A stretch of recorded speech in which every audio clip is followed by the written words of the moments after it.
Aujourd'hui, je veux aborder une question très importante qui a été soulevée sur Internet avec moi, en quelque sorte au milieu de tout cela. Je n'aime pas donner des réponses courtes, je n'aime pas être en position de le faire parce que j'ai l'impression que cela ne fait qu'aggraver la confusion.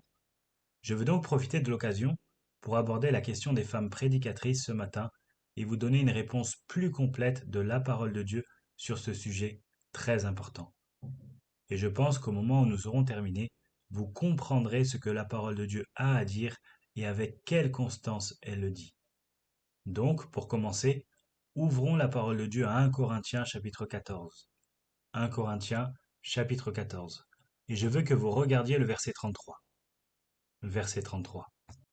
Car Dieu n'est pas un Dieu de confusion mais de paix.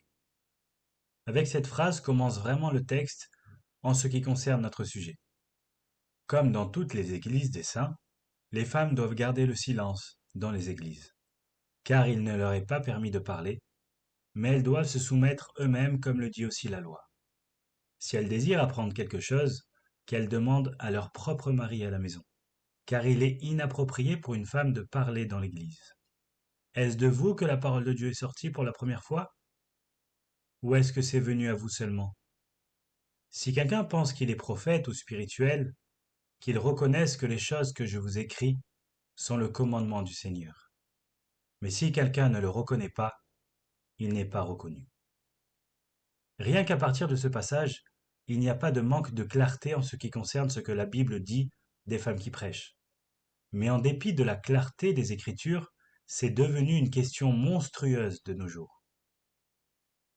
Une déclaration divine répond à la question: que dit la Bible des femmes prédicatrices? C'est au verset 35, la dernière partie du verset. Il est inapproprié pour une femme de parler à l'Église. Ce n'est pas ambigu, ce n'est pas du tout flou. Il est inapproprié pour une femme de parler dans l'Église. C'est une interdiction absolue. Et le mot inapproprié est choisi très très soigneusement par le Saint-Esprit pour ne laisser aucun manque de clarté quant à la force de la déclaration. Le mot qui est traduit par inapproprié est aichros en grec. C'est vraiment un mot qui signifie honteux ou honteux. C'est quelque chose de plus qu'inapproprié, c'est honteux. En fait, c'est ainsi qu'il est traduit dans 1 Corinthiens chapitre 11 verset 6 par le mot honteux. C'est ainsi qu'il est traduit dans Éphésiens chapitre 5 verset 12 par honteux. Ce même mot est utilisé dans Tite chapitre 1 verset 11 et il est traduit par sordide, un mot qui signifie essentiellement bas ou honteux. Il a le bon sens de quelque chose qui est connu pour être une honte. Dans le 5e chapitre d'Éphésiens et le 4e verset, un mot de la même racine est utilisé ici. Je vais lire le verset. Il ne doit pas y avoir de saleté, de bavardage ou de plaisanteries grossières qui ne conviennent pas. Encore une fois, c'est la même racine, honteux. Donc, saleté, bavardage, stupide ou bas, plaisanterie grossière, qui est généralement une insinuation sexuelle. Ce sont honteux, sordides. C'est ce que ce mot signifie. Ce que nous lisons alors au verset 35, c'est qu'il est honteux pour une femme de parler dans l'Église. C'est honteux. C'est un jugement reconnu sur tous ses comportements, tout comme l'enseignement du gain sordide dans Tite chapitre 1 verset 11. Gain honteux. C'est un peu comme les faux prophètes qui font ce qu'ils font pour de l'argent. Et cette loi et ce commandement divin, indubitable, sont si absolus que nous revenons au verset 34. Comme dans toutes les églises des saints, les femmes doivent garder le silence dans les églises, car ils n'ont pas le droit de parler. Et puis le verset 35, il est inapproprié que les femmes parlent à l'église, comme dans toutes les églises des saints, toujours et partout. Toute cette section commence par cette déclaration à la fin du verset 33, comme dans toutes les églises des saints. Paul nous donne ici un principe universel. Ce n'est pas quelque chose de local, c'est partout et à tout moment. Quand Paul dit cela, il parle de quelque chose qui est universel, et je vais vous le montrer à partir d'autres parties de 1 Corinthiens.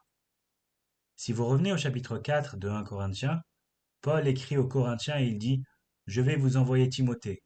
Verset 17. « Je vais envoyer Timothée qui est mon enfant bien-aimé et fidèle dans le Seigneur, et il vous rappellera mes voies qui sont en Christ. » comme j'enseigne partout dans les églises. La même expression.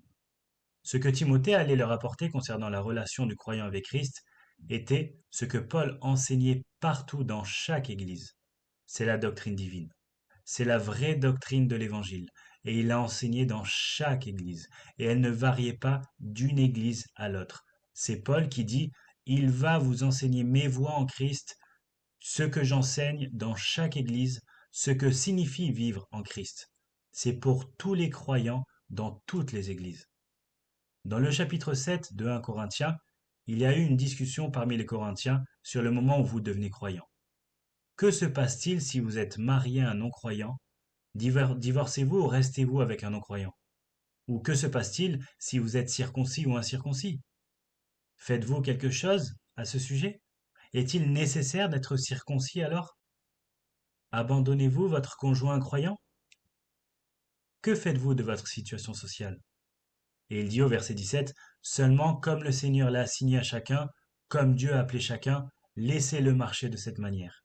Si vous êtes marié, restez marié. Si vous êtes célibataire, restez célibataire. Ne vous inquiétez pas de la circoncision. Il dit cela dans le verset suivant, verset 18, ces choses n'ont pas d'importance. Au verset 20, chacun doit rester dans la condition dans laquelle il a été appelé. Écoutez, devenir croyant n'est pas une excuse pour divorcer, même si vous avez un conjoint incroyant. Et ce qui est important à ce sujet, c'est la fin du verset 17. Paul dit, je dirige donc dans toutes les églises. Encore une fois, il enseigne la même doctrine dans toutes les églises, ce que Timothée leur rappellera. Il établit exactement les mêmes normes. Quand on devient croyant, on ne change pas les circonstances de sa vie. Maintenant que vous êtes croyant, cela ne signifie pas que vous devez vous marier, cela ne signifie pas que vous devriez divorcer. Vous restez dans la situation dans laquelle vous vous trouvez. C'est la même chose pour tous les croyants dans toutes les églises. Et puis dans le chapitre 11 et le verset 16, et nous reviendrons sur ce chapitre un peu plus tard, mais Paul parle ici d'une femme qui se soumet, et il parle d'une femme qui se soumet d'une manière qui se manifeste par la façon dont elle s'habille, par son apparence, et portant les symboles culturels de la féminité pour montrer sa soumission. Mais il sait qu'il y aura des femmes qui lutteront contre cela, alors au verset 16, il dit, verset 16, si quelqu'un est enclin à être querelleur, nous n'avons pas d'autre pratique, ni les églises de Dieu. C'est la même chose pour toutes les femmes, dans toutes les églises et en tout temps. Vous devez démontrer manifestement votre soumission à votre mari et par conséquent au Seigneur. Ainsi, quand Paul dit, comme dans toutes les églises, il veut dire la doctrine universelle qui est enseignée dans l'église. Il veut dire les comportements universels qui sont enseignés à tous les croyants, ce qui signifie qu'ils restent dans les situations sociales dans lesquelles ils se trouvent. Le christianisme n'est pas une excuse pour perturber la vie au niveau social, et cela signifie essentiellement que les femmes doivent maintenir la soumission aux hommes dans toutes les églises en tout temps. Maintenant, il n'y a pas de manque de clarté. Encore une fois, je dis, si vous revenez à 1 Corinthiens 14, que les paroles de Paul puissent être erronées est impossible. Comme dans toutes les églises des saints, les femmes doivent garder le silence dans les églises. Elles n'ont pas le droit de parler. C'est honteux pour une femme de parler.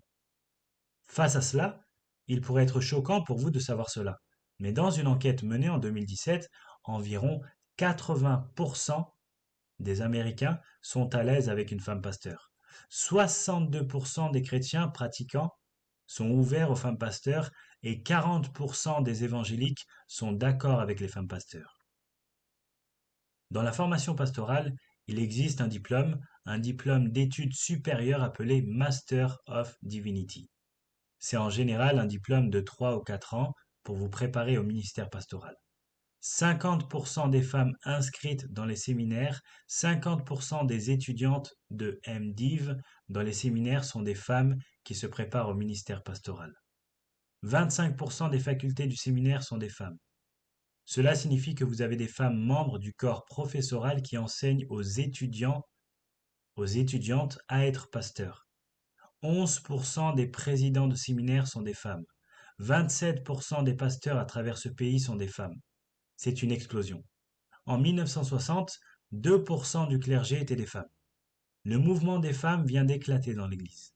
Et la dernière frontière pour le mouvement est l'Église évangélique. La dernière frontière à être victime de la rébellion du féminisme avec le marxisme culturel. Peut-être que les femmes pasteurs et les femmes prédicatrices sont la preuve la plus évidente de la rébellion des églises contre la Bible. Les femmes qui sont pasteurs, les femmes qui prêchent dans une église sont une honte, et elles reflètent ouvertement l'opposition au commandement clair de la parole de Dieu. C'est de la désobéissance flagrante. Cela était acceptable dans notre culture et maintenant acceptable même dans le monde évangélique. J'ai lu cette semaine un article écrit par une femme. Et cette femme qui écrit cet article a dit que l'article est conçu pour répondre à cette question. Comment le sexisme joue-t-il un rôle alors que votre congrégation travaille à embrasser le leadership pastoral des femmes? Donc, si vous n'êtes pas prêt à embrasser le leadership pastoral des femmes, vous n'êtes pas biblique, vous êtes sexiste. Pourquoi s'agit-il d'une rébellion si vaste et d'une telle portée contre la parole de Dieu? Pourquoi? Eh bien, la réponse vient dans Genèse chapitre 3. Alors, retournez avec moi à Genèse chapitre 3 et nous verrons comment tout cela commence. Nous connaissons tous l'histoire. Adam et Ève, créés dans le jardin, innocents, Ève sort de la protection d'Adam, a une rencontre avec Satan, elle est séduite, trompée, elle pêche, Adam la suit, pêche, toute la race humaine a été catapultée dans la corruption. Donc le Seigneur maudit les participants à cela. Le serpent est maudit au chapitre 3, versets 13 et 14, et même au chapitre 15. L'homme est maudit dans les versets 17, 18, 19, mais la femme est maudite au verset 16, et c'est très important. À la femme, il dit « Je multiplierai grandement ta douleur dans l'accouchement, dans la douleur tu enfanteras des enfants, mais ton désir se portera sur ton mari, et il régnera sur toi. » La douleur lors de l'accouchement est-elle universelle? Oui, oui. Chaque femme qui a un enfant a de la douleur, c'est universel. C'est la malédiction. C'est la première moitié. Mais la seconde moitié est tout aussi universelle. Votre désir se portera sur votre mari, et il régnera sur vous. De quoi parle-t-il? Est-ce que cela parle de désir sexuel, de désir physique? Non, parce que le désir physique était là avant la chute. Parce que quand Dieu a créé Adam et Ève, il a dit « Soyez féconds ». Et quoi? Et multipliez, remplissez la terre, ayez des bébés. Ce qui conduit au bébé, c'est le désir. Il n'y a rien de mal à ce qu'une femme désire son mari de cette façon.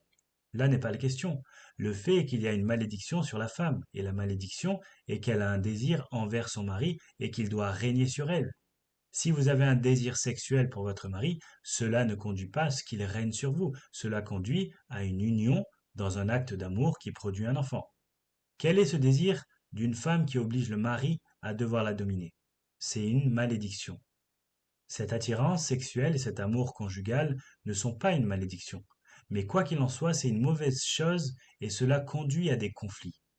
Eh bien, la réponse vient dans le chapitre 4. Cette phrase particulière n'est utilisée que 2 fois dans le Pentateuque de l'Ancien Testament, et en voici une seconde.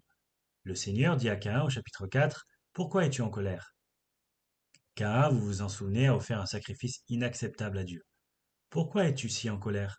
Pourquoi ton visage est abattu? Si tu réussis, si tu fais ce qu'il faut, ton visage ne sera-t-il pas relevé?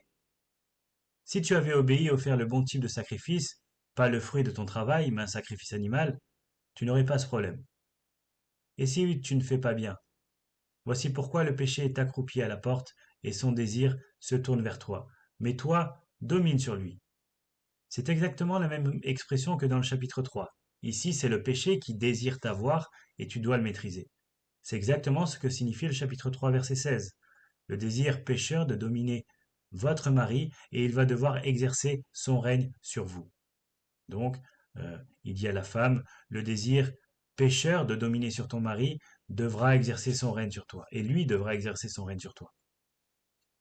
À la suite de la chute, la femme porte une malédiction dans 2 domaines. Un, et c'est omniprésent et universel, la douleur dans la procréation. Deuxièmement, un désir à cause de son cœur déchu de bouleverser l'ordre divin d'autorité et de soumission et de vouloir dominer son mari. C'est la réalité universelle dans le mariage à un degré ou à un autre. La femme voudra contrôler, l'homme devra la régner. C'est aussi universel que la douleur dans la procréation. Il se réfère à un désir pécheur de contrôler. C'est pourquoi il y a constamment l'effort des femmes pour renverser l'autorité de leur mari ou l'autorité des hommes dans la culture. Et évidemment, il y a une multitude de femmes dans l'Église qui essaient de renverser le leadership masculin dans l'Église. Cela à l'esprit, revenez à 1 Corinthiens chapitre 14, verset 34.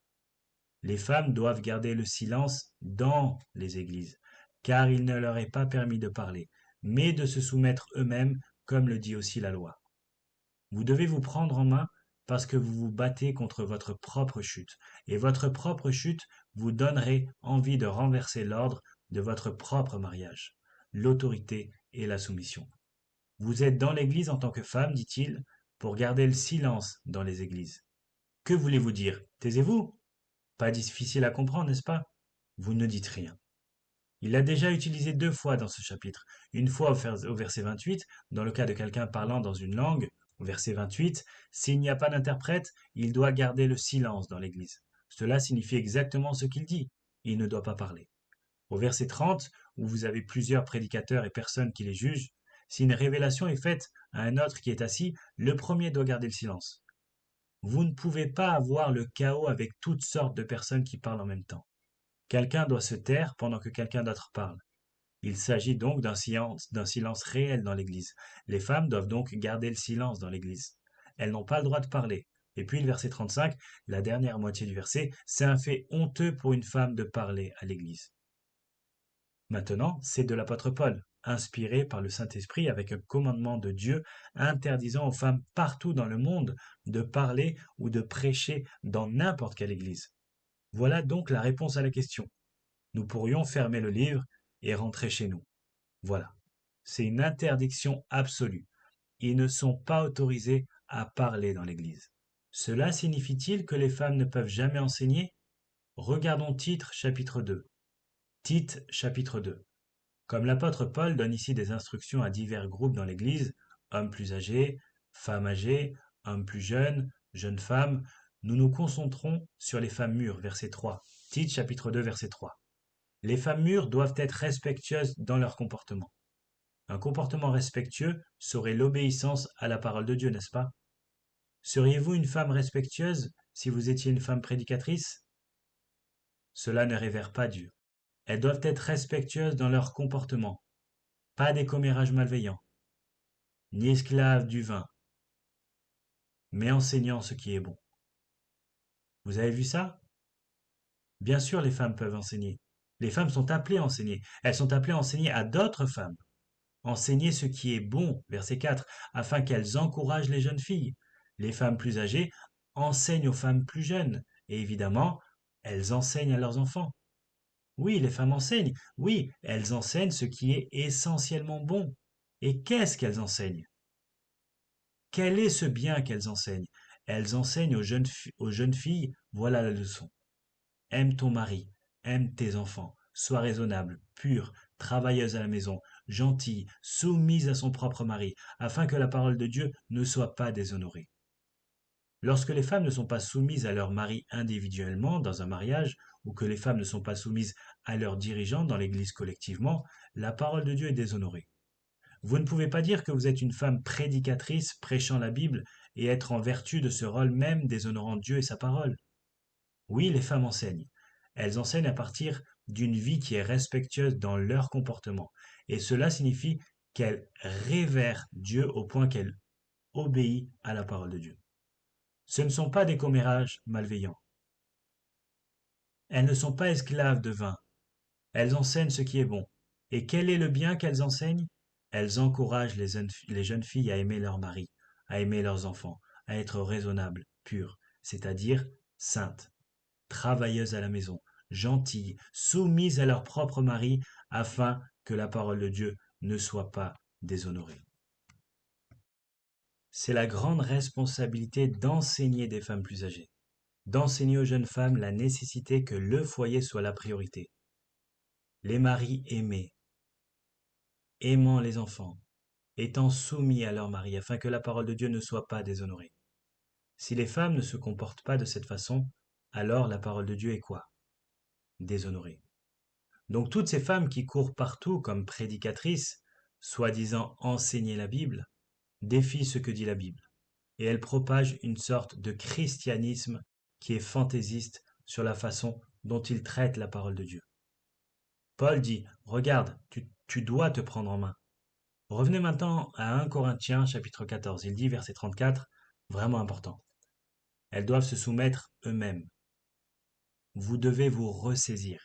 Vous avez besoin d'un peu de maîtrise de soi et de retenue ici. Vous devez vous soumettre vous-même. C'est une voie moyenne impérative du verbe hypotasso, qui signifie s'aligner. Mettez de l'ordre dans votre vie. Mettez de l'ordre dans votre vie. Prenez votre vie sous contrôle. Amenez-vous à vous soumettre au Seigneur par soumission à votre mari et à vous soumettre au leadership masculin dans l'Église. Maintenant, qu'en est-il de Paul? Paul était-il juste sur un membre? Était-il juste un mâle alpha avec un problème? Ou Paul avait-il peut-être des préjugés? C'est juste Paul, comme le dit aujourd'hui la femme prédicatrice la plus populaire. Eh bien, Paul n'est pas Jésus. Et Jésus m'a dit de prêcher. Est-ce de cela qu'il s'agit ici? Paul est une sorte de gars indépendant qui nous donne ses propres conseils qui ne sont pas cohérents avec ce que Dieu veut? Non, parce qu'il dit, écoutez, vous allez devoir vous soumettre. Pourquoi allez-vous devoir vous soumettre? Parce que la tendance dans votre cœur déchu est de vouloir dominer les hommes. Votre mari est les dirigeants d'une église. Et si vous rendez cela noble, si vous redéfinissez cela, comme vous l'entendez aujourd'hui, nous devons donner aux femmes le respect dû qu'elles n'ont pas eu au cours des dernières décennies et leur donner leur place dans l'Église. En disant cela, vous aidez et encouragez le péché et la violation de la norme de Dieu. La norme pour toutes les églises est que les femmes doivent se maîtriser et se rendre compte qu'elles ne doivent pas parler dans une église. C'est honteux et honteux de le faire. Et ce n'est pas Paul de façon fantaisiste, parce qu'à la fin du verset 34, il dit « Tout comme la loi le dit aussi ». La loi avec un L majuscule se réfère à l'écriture. Nous le savons parce qu'au verset 21, nous lisons « Dans la loi il est écrit », puis Ésaïe 28:11 est cité. La loi est simplement un terme pour définir l'Ancien Testament. Ce n'est pas nouveau. L'autorité et l'ordre de soumission que Dieu a merveilleusement conçu pour le bonheur et la bénédiction de chacun d'entre nous remontent à la création. Que dit l'Ancien Testament à ce sujet? Que dit la loi à ce sujet? Eh bien, tout d'abord, il est dit que Dieu a créé l'homme et que l'homme était seul. Et ainsi, Dieu est entré en lui, a sorti une côte et a créé la femme. Et il a créé la femme pour être son aide, pour être son aide. Nous le savons depuis la Genèse. Nous savons aussi que juste dans l'arc normal de parcourir l'Ancien Testament, certaines choses sont très évidentes. Il n'y a jamais eu de femme prêtre, jamais. Il n'y a jamais eu de femme reine autorisée ni dans le royaume du Nord, ni dans le royaume du Sud. Il s'agissait toujours d'hommes. La seule fois où une femme est montée à cela était Athalie, l'usurpatrice. Il n'y a jamais eu de femme prophète avec un ministère prophétique continu comme Élie et Élisée. Aucun livre de l'Ancien Testament n'a été écrit par une femme, pas plus qu'aucune partie d'un livre de l'Ancien Testament n'a été écrite par une femme. Maintenant, il y avait des femmes dans l'Ancien Testament qui, à l'occasion, parlaient pour Dieu. Myriam est appelée une prophétesse, ou quelqu'un qui parle au nom de Dieu. Mais son événement était une sorte d'événement musical, n'est-ce pas, dans Exode chapitre 15. Déborah était juge dans Juge 4, et en l'absence d'un homme, le Seigneur a utilisé Déborah pour réaliser sa volonté à une occasion. Mais quand il s'agissait d'entrer en guerre contre les ennemis, elle n'était pas sur le point de diriger les troupes, et elle a donc choisi un homme, Barak, pour diriger les troupes. Une autre femme est mentionnée comme quelqu'un qui a parlé au nom de Dieu dans 2 Rois 22, du nom de Hulda. Et puis dans le Nouveau Testament, vous avez Anne, dans le temple, quand Jésus y a été emmené pour être consacré dans le temple, et elle a dit une parole du Seigneur. Mais elle n'a pas été prophétesse toute sa vie. Aucune femme n'a jamais eu un rôle prophétique continu. Mais parfois, Dieu utilisait des femmes pour parler en son nom. Dans le Nouveau Testament, ce sont les filles de Philippe, qui à une occasion ont été utilisées par le Seigneur pour parler, non pas dans un service religieux, mais pour parler au nom de Dieu. Ce sont toutes des exceptions qui confirment la règle. Vous ne pouvez tout simplement pas trouver une femme en tant que prêtre, une femme en tant que chef spirituel, une femme en tant que prophète, nulle part dans l'Ancien Testament. Mais la rébellion était lancée. Les femmes allaient avoir leur moment au soleil, et elles l'ont fait tragiquement. Passez au chapitre 3 d'Ésaïe, au chapitre 3 d'Ésaïe. Le jugement arrive, un jour de jugement arrive. C'est le message d'Ésaïe. C'est une partie très puissante de l'Écriture. Nous allons commencer au verset 16. Dieu dénonce les femmes. De plus, le Seigneur a dit, parce que les filles de Sion sont orgueilleuses et marchent la tête haute, le cou tendu, littéralement, et les yeux séduisants.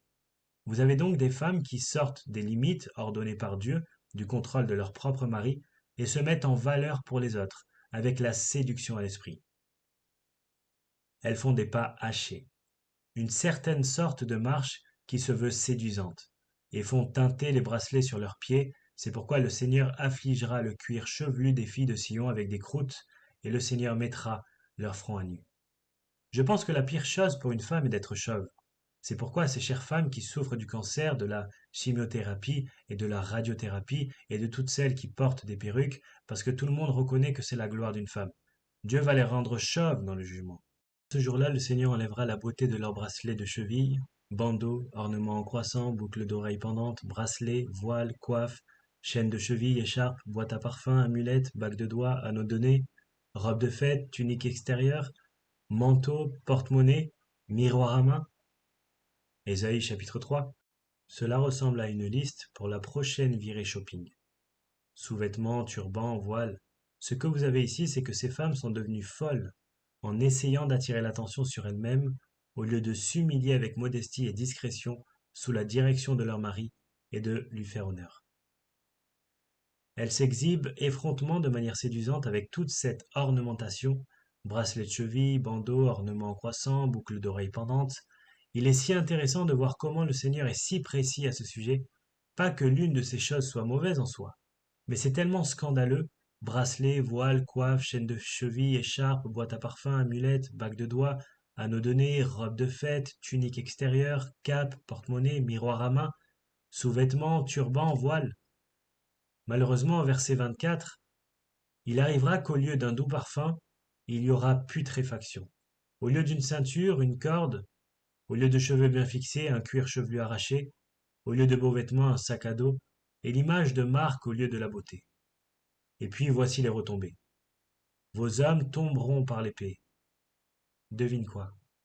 Lorsque les femmes prennent le contrôle d'une culture, les hommes deviennent faibles. Quand les hommes deviennent faibles, ils peuvent être conquis. Ils peuvent être conquis. Vous observez cela se produire dans ce pays. Alors que de plus en plus de femmes accèdent au pouvoir, de plus en plus d'hommes deviennent de plus en plus faibles, et le niveau de vulnérabilité ne cesse de s'aggraver. Vos hommes tomberont par l'épée parce qu'ils deviennent faibles. Vous avez littéralement vécu la malédiction de Genèse chapitre 3. Vous avez voulu les dominer et vous l'avez fait. Et vos puissants vont tomber au combat, et ces portes se lamenteront et pleureront, c'est-à-dire la ville. Et déserte, elle s'assiera par terre. Devinez quoi? Quand tous les hommes ont été massacrés, vous pouvez vous asseoir là avec tous vos bijoux et vos ordures. Vous avez été conquis parce que vous avez maîtrisé vos protecteurs. Ne vous méprenez pas. C'est ce que nous vivons aujourd'hui. La malédiction a été légitimée même dans l'Église évangélique maintenant. La dernière frontière a tombé. L'autonomisation des femmes rend les hommes faibles. Les hommes faibles rendent tout le monde vulnérable, en danger. Retournez au chapitre 3, verset 12. Ô mon peuple, leurs oppresseurs sont des enfants, et les femmes règnent sur eux. Maintenant, ce n'est pas destiné à être anti-femme, pas plus que c'est anti-enfant. Laissez-moi vous dire quelque chose. Si les enfants sont responsables, nous avons des problèmes. Si les femmes sont aux commandes, nous avons des problèmes. Et si vous regardez attentivement notre nation, vous devriez convenir que ce sont des femmes puériles, jeunes, inexpérimentées et ignorantes qui accèdent au pouvoir. Lorsque vous renversez l'ordre divin, les résultats sont toujours désastreux. Et encore une fois, ce n'est pas plus anti-femme que ce n'est anti-enfant. Mais c'est un jugement divin sur une nation que ces jeunes et ces femmes sont au pouvoir. Les jeunes, me semble-t-il, et les femmes s'emparent des églises. Il y a donc beaucoup de révélations de l'Ancien Testament pour maintenir la norme du Nouveau Testament pour que les femmes gardent le silence dans les églises. D'ailleurs, dans le Nouveau Testament, il n'y avait pas de femmes apôtres, il n'y avait pas de femmes prophètes, il n'y avait pas de femme pasteur, d'ancien. Aucun livre du Nouveau Testament n'est écrit par une femme. Aucun sermon n'est jamais enregistré d'une femme. Et chaque fois que Dieu nomme des gens, que ce soit les apôtres ou Acte 13, ce sont tous des hommes. C'est l'ordre divin. Tout d'abord, Timothée 2, regardons cela. Et cela correspondra bien à ce que je viens de vous lire dans Ésaïe 3. 1 Timothée chapitre 2. Maintenant, Paul écrit à Timothée pour l'aider à mettre de l'ordre dans l'Église. Si vous regardez le chapitre 3 pendant un instant, versets 14 et 15, chapitre 3 donc versets 14 et 15, Je t'écris ces choses avec l'espérance d'aller bientôt vers toi, mais si je tarde, tu sauras comment il faut se conduire dans la maison de Dieu, qui est l'église du Dieu vivant, la colonne et l'appui de la vérité. Je t'écris cette lettre afin que tu saches comment il faut conduire les choses dans l'église. pour vivre en cohérence avec la vérité, la vérité révélée, la vérité divine, la parole de Dieu. Et tout au long de cette lettre, des deux côtés de ce verset, avant et après lui, Paul donne des instructions pour la vie de l'Église. En particulier, revenons au chapitre 2 et examinons les instructions pour les femmes. Verset 9. De même, les femmes doivent se parer de vêtements convenables, modestement et discrètement, et non de cheveux tressés et d'or, de perles ou de vêtements coûteux. C'est l'antithèse d'Ésaïe 3, n'est-ce pas? Les femmes doivent être identifiées parce qu'elles s'habillent de manière appropriée, appropriée pour le culte, avec modestie et discrétion. Qu'est-ce que c'est que cette chevelure tressée aux perles d'or? De quoi s'agit-il? Puisque les femmes portaient essentiellement une robe de leur cou au sol, la seule façon d'afficher leur richesse serait dans la qualité du vêtement qu'elles portaient. Mais plus encore, elles tissaient leurs perles et leur or à travers leurs cheveux tressés, et ainsi elles exposaient leur richesse, attirant l'attention sur eux-mêmes. Je veux que les femmes se parent de vêtements appropriés, modestement et discrètement, non pas avec des cheveux tressés, de l'or, des perles ou des vêtements coûteux, mais plutôt au moyen de bonnes œuvres, comme il est approprié pour les femmes qui revendiquent la piété. Vous dites que vous êtes une femme pieuse, alors vous devriez manifester de bonnes œuvres. Et quelles sont ces bonnes œuvres? Immédiatement verset 11. Une femme doit recevoir tranquillement des instructions avec une soumission totale. Mais je ne permets pas à une femme d'enseigner ou d'exercer son autorité sur un homme, mais de rester dans le silence. C'est ainsi que vous vous conduisez dans l'Église. Les femmes sont appelées à la pudeur, elles sont appelées à la discrétion, elles sont appelées à de bonnes œuvres, elles sont appelées à la piété. Et qu'est-ce que cela signifie? Cela signifie qu'elles reçoivent des instructions tranquillement avec une soumission totale. Langage très fort, soumission totale. Vous voulez savoir à quel point c'est entier? Allez à 1 Pierre chapitre 3. Comme Pierre donne des instructions pour une vie pieuse.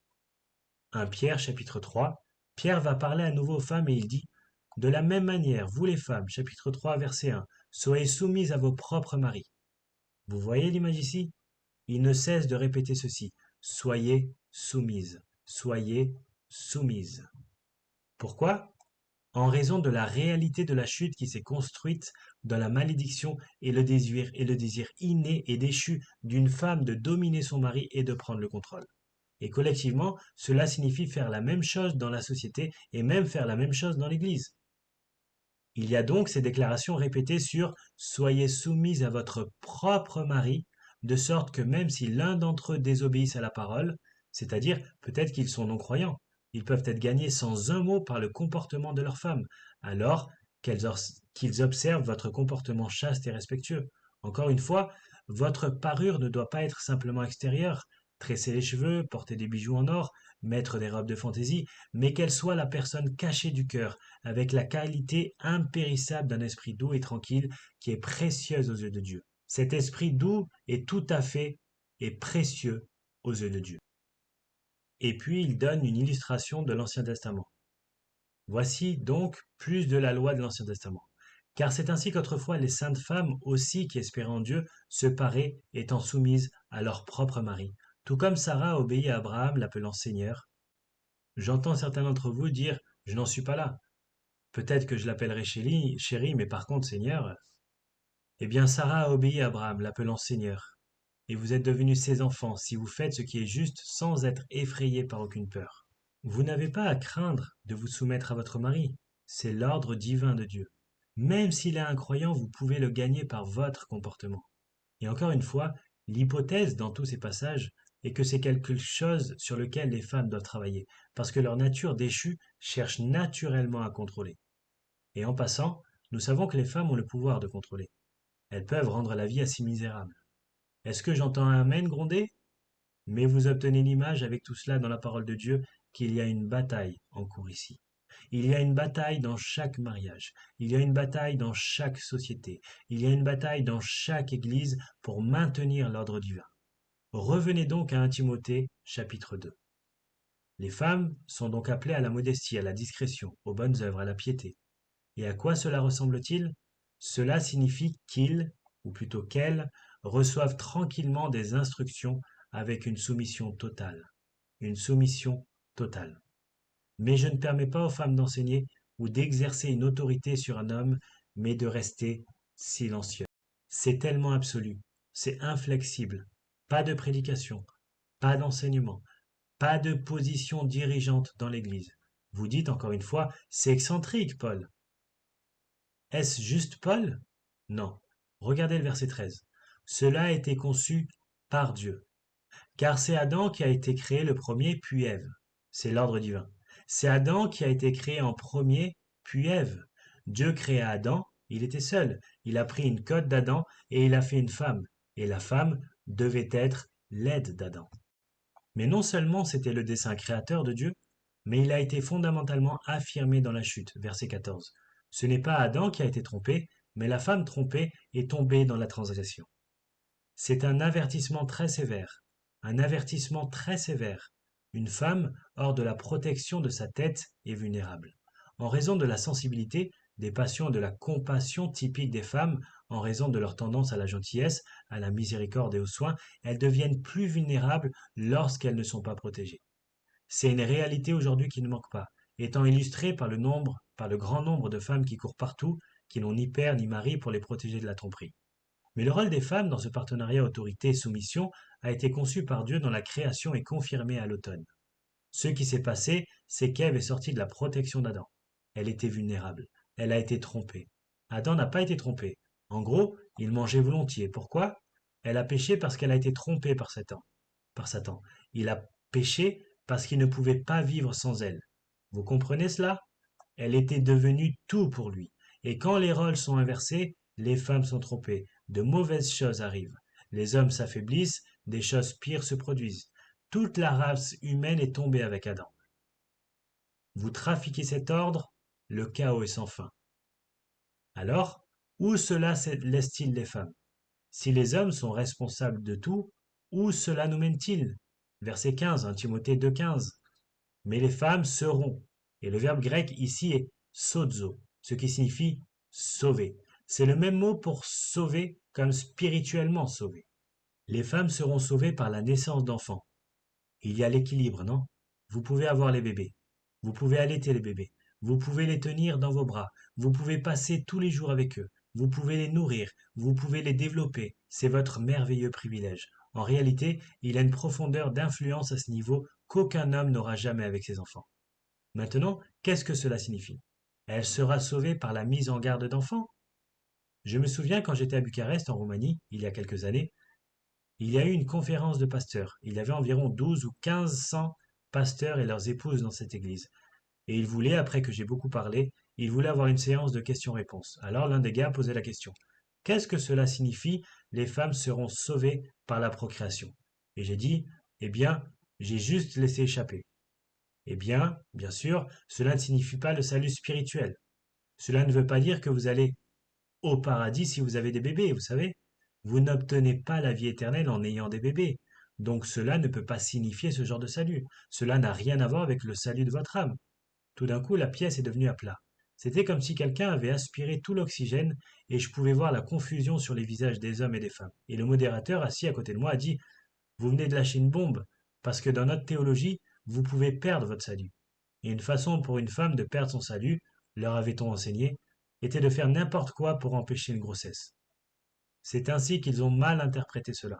C'est pourquoi ils ont tous eu 15 enfants. Ces pauvres femmes assiégées. Et elles regardent leur mari en disant, tu devais te tromper à propos de ce verset. De toutes les options possibles, n'auriez-vous pas pu vous tromper sur l'aspersion ou quelque chose du genre? J'ai donc passé les 20 minutes suivantes à régler ça. Et puis, ces chères personnes, bien sûr, ils ne voudraient rien inverser parce qu'ils aimaient leurs enfants. Et même avec une théologie erronée, ils avaient fait ce que font les femmes pieuses. Elles avaient mis des enfants au monde. Quand Ève est sortie de l'autorité et de la protection d'Adam, elle était vulnérable et elle est tombée. Et Adam, lié par son cœur à elle, abandonne sa propre autorité et s'affaiblit et plonge toute la race humaine dans la corruption. Adam n'a pas été trompé, Ève a été trompée. Si nous restons dans l'ordre que Dieu nous a conçu, tout le monde s'épanouit. Les hommes et les femmes, soit dit en passant, à la suite de la chute, sont également pécheurs. Adam avait tellement besoin d'Ève qu'il a péché volontairement. Nous comprenons cela. Nous avons besoin de vous. Le leadership des hommes, cependant, il a été établi dans la création et réaffirmé à l'automne. Aucune fille d'Ève ne devrait suivre son chemin dans un territoire interdit de sortir de son autorité, de l'autorité que Dieu lui a donnée et d'essayer de vivre de manière indépendante. Trop de dangers abondent. En fait, toutes les relations humaines sont construites sur l'autorité et la soumission. Vous le saurez, n'est-ce pas? Vous avez un emploi, vous comprenez, n'est-ce pas? Autorité et soumission, quelqu'un est responsable. Les femmes sont sauvées, revenons en arrière, en portant des enfants, littéralement en grec, engendrant des enfants. C'est l'appel élevé de la femme. Si, c'est important, si ces femmes continuent dans la foi et l'amour et la sainteté ou la sanctification avec retenue. C'est reparti. On dit constamment aux femmes, prenez le contrôle de vous-même, soyez soumis, soumettez-vous, ayez une certaine retenue, parce que l'impulsion de votre chute est de dominer votre mari. Parce que votre mari n'est pas parfait, et vous pouvez trouver beaucoup de raisons pour lesquelles vous aimeriez obtenir le pouvoir, non? La haute vocation d'une femme est de se sauver de la stigmatisation de la chute. Elle a conduit la race au péché en étant trompée. Comment peut-elle inverser la tendance? Comment sa vie compte-t-elle pour quelque chose de bon quand c'est une femme qui a conduit toute la race dans le péché? Une femme renverse cela en élevant des enfants pieux. C'est la vie la plus élevée et la plus influente possible. Maintenant, je comprends, Dieu ne veut pas que toutes les femmes soient mariées. Il y a un don de célibat dont Paul parle dans 1 Corinthiens 7. Et parfois, il y a des couples mariés que le Seigneur ne donne pas d'enfants. Mais en tant que principe général, c'est la haute vocation des femmes, avoir des enfants, verser votre âme et votre vie dans ces enfants. C'est la plus grande de toutes les influences. Pendant ce temps, de retour à l'Église, chapitre 3, verset 1. C'est une déclaration digne de confiance. Et tout le monde le sait. Si un homme aspire à la charge de surveillant ou de pasteur, d'ancien, c'est une belle œuvre qu'il désire faire. Pendant ce temps, les hommes sont en charge de l'Église, et un surveillant, pasteur ancien, doit être au-dessus de tout reproche, doit être un homme d'une seule femme, tempéré, prudent, respectable, hospitalier, capable d'enseigner, non accro au vin, mais doux, paisible, libre de l'amour de l'argent. Et le voici, verset 4, il doit être celui qui gère bien sa propre maison. Tout comme il gère la maison, c'est le terrain d'essai pour qu'il puisse se voir confier des responsabilités dans l'Église, parce que le verset suivant dit, verset 5, si un homme ne sait pas comment gérer sa propre maison, comment prendra-t-il soin de l'Église de Dieu? Puisque les hommes sont appelés par Dieu à gérer la maison, ils sont, en étant qualifiés pour le faire, qualifiés pour gérer l'Église. Aucune femme n'est à la tête d'une maison, aucune femme ne peut être la tête d'une Église. Maintenant, quelqu'un va dire, eh bien, qu'en est-il d'un Corinthiens chapitre 11? Regardons donc cela. Maintenant, jusqu'à présent, il est très clair ce que les Écritures disent de la vie dans l'Église en ce qui concerne les femmes prédicatrices.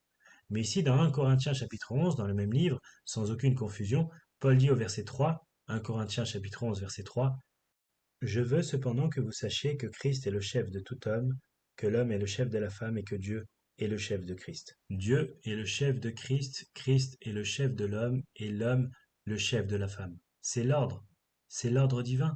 C'est comme ça que ça doit être. Et puis il dit, tout homme qui prie ou qui prophétise la tête couverte déshonore son chef. Toute femme, au contraire, qui prie ou qui prophétise la tête non voilée déshonore son chef, c'est comme si elle était rasée. C'est une chose étrange. Qu'est-ce qui se passe? Au cours de la vie en tant que croyant, il y aura des moments où les femmes prieront. De toute évidence, elles ne le font pas dans l'Église, dans l'ordre de l'Église, au service de l'Église. C'est clair comme de l'eau de roche. Je vous ai montré partout où il est dit cela. Mais dans la communion des saints, dans l'occasion de prêcher l'Évangile, de proclamer l'Évangile, de rendre témoignage, il y aura des moments dans les foyers, dans les réunions sociales, ou quoi que ce soit d'autre, où les femmes vont prier. Et il y a des moments où les femmes vont parler. Prier signifie que vous parlez à Dieu des gens. Prophétiser signifie que vous parlez de Dieu aux gens. Vous allez dire la vérité de l'évangile à quelqu'un. Vous allez prier Dieu au nom de quelqu'un. Donc vous priez Dieu. Vous parlez à Dieu des gens ou vous parlez aux gens de Dieu. C'est ce qui va arriver. Et un grand hôte, dit l'Ancien Testament, un grand hôte sont les femmes qui publient la bonne nouvelle. Ainsi, nous tous, hommes et femmes, sommes appelés à prier. Nous devons prier pour les gens, nous devons prier avec les gens, nous devons communiquer la vérité de l'Évangile. Nous devons nous nourrir les uns les autres, nous parler les uns aux autres de manière édifiante. Paul dit, quand vous faites cela, dans la vie normale de l'Église, les hommes ne veulent pas avoir quelque chose sur la tête. Les femmes le font. Ils parlent d'un couvre-chef. Il s'agit apparemment d'une coutume locale. Je ne sais pas jusqu'où cela s'est étendu, mais je vais vous montrer à quel point c'est important.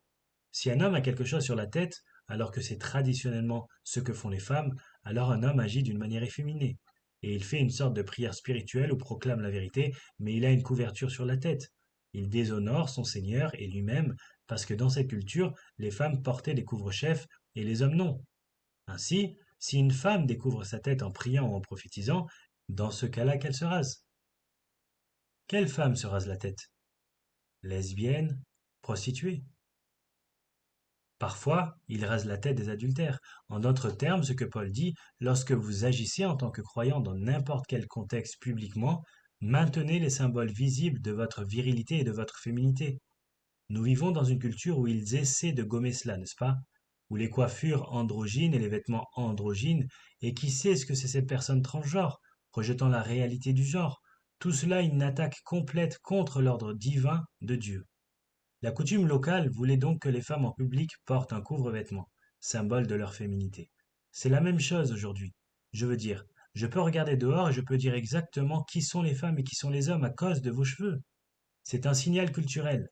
Les hommes ressemblent à des hommes et les femmes ressemblent à des femmes. Mais apparemment, dans la société corinthienne, parce qu'il y avait tellement de confusion à ce sujet, comme on pouvait s'y attendre dans une culture idolâtre païenne, certaines femmes étaient venues à Christ, mais n'avaient pas perdu certaines de ses caractéristiques rebelles. Et peut-être certains des hommes aussi. Il y a peut-être eu des hommes efféminés, bien sûr, parce que, dit Paul aux Corinthiens dans 1 Corinthiens 6, efféminés, homosexuels, tels étaient certains d'entre vous. Vous vous êtes peut-être habillé comme une femme, vous pouvez avoir des symboles efféminés manifestes, ou vous avez peut-être fait partie d'un mouvement de libération des femmes. Il y en avait beaucoup à Rome. Nous lisons que des femmes courent partout avec des lances qui collent des cochons, des femmes portant une armure, portant des épées, femmes se rasant la tête. Toutes ces sortes de rébellions faisaient partie du monde antique. Paul dit simplement, écoutez, en tant que croyant, vous devez vous assurer que les gens savent que vous êtes un homme ou une femme.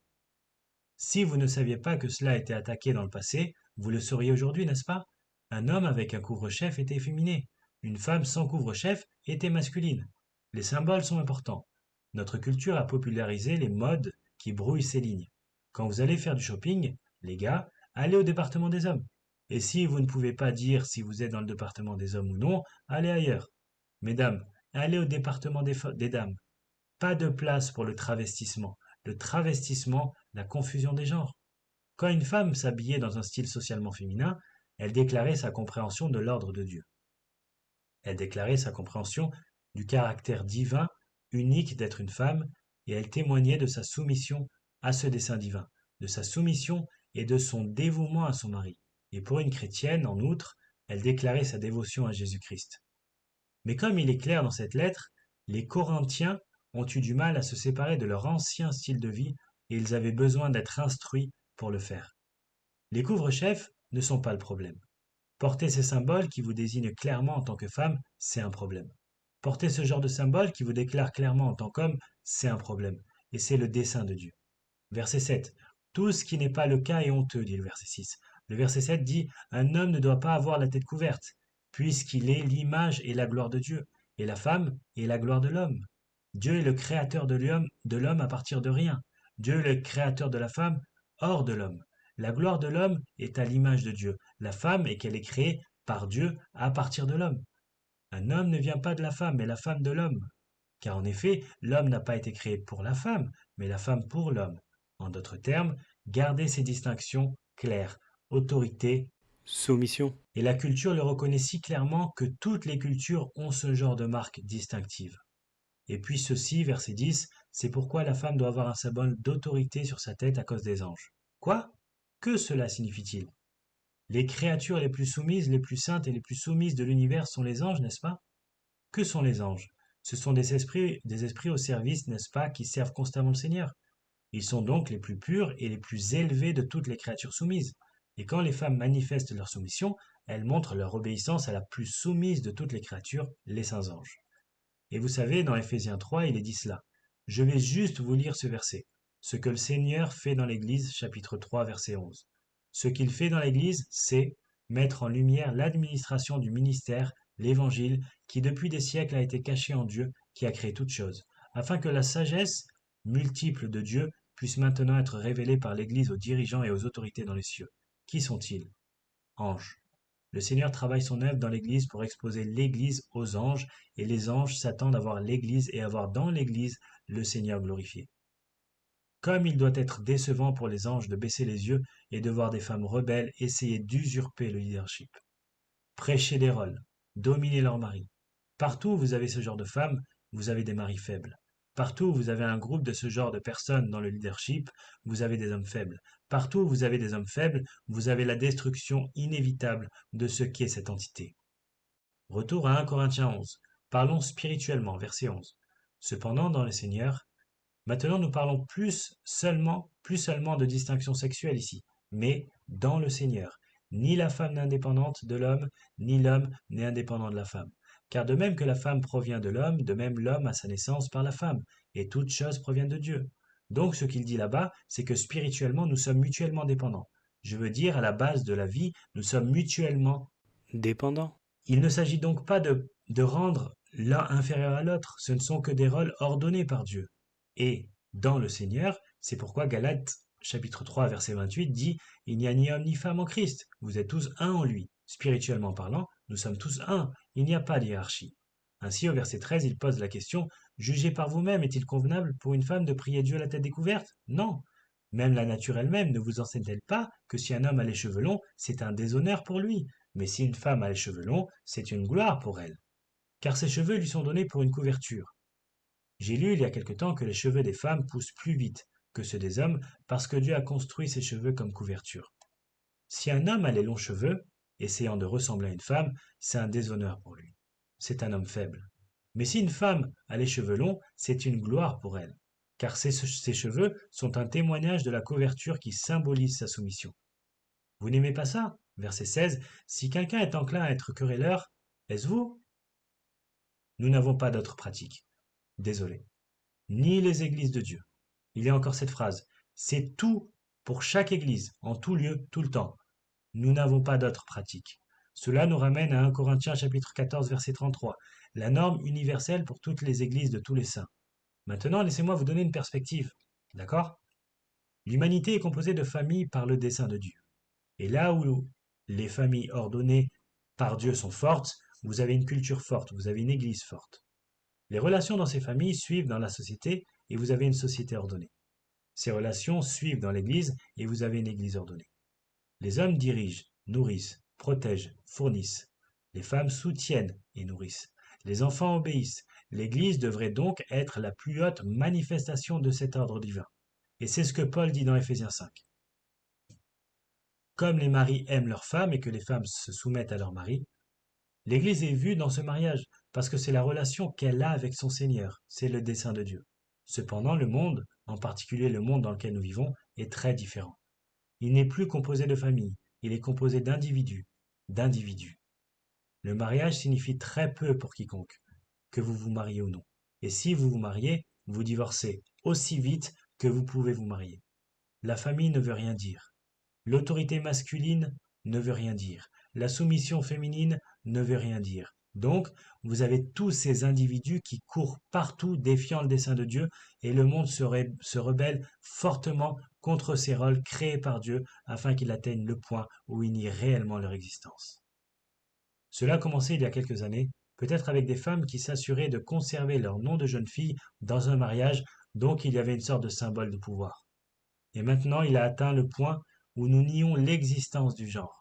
L'individualisme a tellement perverti la culture et la culture a tellement perverti l'Église que les églises rejettent de plus en plus la volonté et le commandement du Seigneur. Ce n'est pas flou. Ils n'ont aucun intérêt dans l'honneur du Seigneur. Les femmes pasteurs et prédicatrices rebelles inondent l'Église dans les rôles qui étaient pour les hommes. La même chose qu'ils font dans le monde séculier se fait dans l'Église. Comment pouvez-vous faire cela quand la parole de Dieu est si claire comme de l'eau de roche? Oh, Paul anticipe comment elle pourrait faire cela. Retournez à 1 Corinthiens 14, verset 35. Si elles désirent apprendre quelque chose, qu'elles le demandent à leur propre mari à la maison, car il est inapproprié pour une femme de parler dans l'Église. Cela met un fardeau sur le mari d'être l'enseignant. Mais alors, verset 36, pourquoi voudriez-vous défier cela? Est-ce de vous que la parole de Dieu est sortie pour la première fois? Eh bien, ce n'est que du sarcasme. Avez-vous écrit la Bible? Est-ce de vous que la parole de Dieu est allée? Êtes-vous la source de la vérité divine? Parce que si vous défiez cela, vous agissez comme si vous étiez Dieu, et vous avez ignoré la révélation de Dieu parce que vous êtes une autorité supérieure. Ou peut-être plus de sarcasme. Ou est-ce venu à vous seulement? Vous avez une révélation privée, je vois. Jésus est venu à vous? Jésus t'a dit de faire cela? Regardez, Paul anticipe la seule défense possible des femmes prédicatrices. Premièrement, vous avez des idées qui l'emportent littéralement sur Dieu. Vous obtenez une révélation privée. Comme le dit cette femme prédicatrice la plus célèbre, je ne me suis pas abandonné à un appel d'homme quand j'avais 18 ans, je me suis abandonné à un appel de Dieu. Il ne me vient jamais à l'esprit une seconde de ne pas l'accomplir. Je suivrai Jésus. Jésus me dit quoi faire. Vraiment? La seule défense est soit que vous êtes l'auteur de l'écriture, soit que vous êtes l'auteur d'une écriture supérieure à Dieu, soit que vous obtenez une révélation personnelle. L'une des conversations que cette femme a eues avec Jésus était la suivante. Comment vas-tu ce matin? Jésus a dit. J'ai dit, j'irai jusqu'à toi dans une minute. Il a dit, ah, je ne m'en fais pas, je vais bien. Comment vas-tu? Vous voyez? C'est la routine quotidienne de quelqu'un qui essaie de justifier sa désobéissance par une révélation spéciale, intime et personnelle, où Jésus ne parle qu'à lui. Voici donc un dernier mot, versets 37 et 38. Si quelqu'un pense qu'il est un prédicateur, ou si quelqu'un pense qu'il est spirituel, conduit par l'esprit, pneumatikos, si quelqu'un pense qu'il est un prédicateur ou spirituel, qu'il reconnaisse que les choses que je vous ai écrites sont le commandement du Seigneur. Si vous ne reconnaissez pas ce que je viens d'écrire comme le commandement du Seigneur, vous n'êtes ni un prédicateur, ni spirituel. Si quelqu'un ne reconnaît pas ce que j'ai écrit comme étant le commandement du Seigneur, il n'est pas connu. Si vous ne reconnaissez pas le commandement de Dieu, nous ne vous reconnaissons pas comme un prédicateur ou une personne spirituelle. Ce que Paul a écrit est le commandement du Seigneur. Violez ce commandement, et vous n'êtes pas un prédicateur, et vous n'êtes pas spirituel. Vous êtes un fraudeur. La parole de Dieu est claire. Maintenant, permettez-moi de dire ceci. J'aime beaucoup de choses à propos de Grace Church, mais l'une des choses que j'aime le plus en haut de ma liste est les femmes de Grace Church. Nous avons beaucoup d'hommes forts parce que vous honorez leur force, vous honorez leur responsabilité. Mais ceux qui définissent cette Église, ce sont les femmes. Votre douceur, votre grâce, votre bonté, votre tendresse, votre miséricorde, votre amour. Il imprègne littéralement toute cette Église. Nous l'apprécions, nous nous en prélassons, nous y vivons. Et les étrangers qui viennent ici de temps en temps en parlent tous. Il y a tellement d'amour dans cette Église. Regardez, les hommes, nous avons nos mondes à conquérir. Mais le cœur et l'âme de cette Église, ce sont les femmes précieuses qui marchent selon l'Esprit et qui vivent leur vie dans la foi, l'amour, la sainteté et la retenue, et élèvent des enfants pieux. Et vous êtes la bénédiction pour nous tous. Vous êtes le cœur de cette Église. Nous sommes la force, vous êtes le cœur. Merci donc pour votre fidélité. Prions. Père, nous te remercions encore pour ta parole. C'est tellement clair, indubitablement. Puissions-nous nous réjouir de ce à quoi tu nous as appelés. Aide-nous tous à remplir ces rôles, afin que nous puissions élever une génération de jeunes pieux à ta gloire, afin que ta parole ne soit jamais déshonorée, ton nom jamais déshonoré, afin que les anges, quand ils nous regardent, se réjouissent de cette obéissance. Merci pour la joie qui vient dans cette obéissance. Nous prions au nom du Christ. Amen.